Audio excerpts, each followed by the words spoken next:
Hello guys, in today's video I'm going to show you how you can remove this watermark from your PDF. For example, I'm now using a MacBook preview, so I cannot remove it here.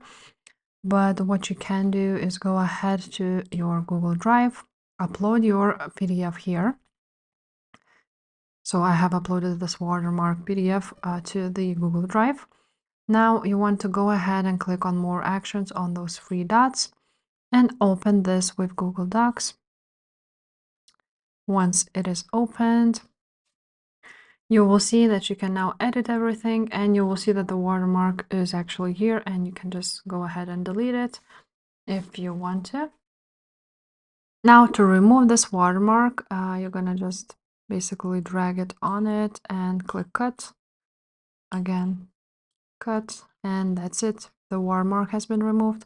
If this video was helpful, please leave a like, subscribe to this channel, and I will see you next time. Bye.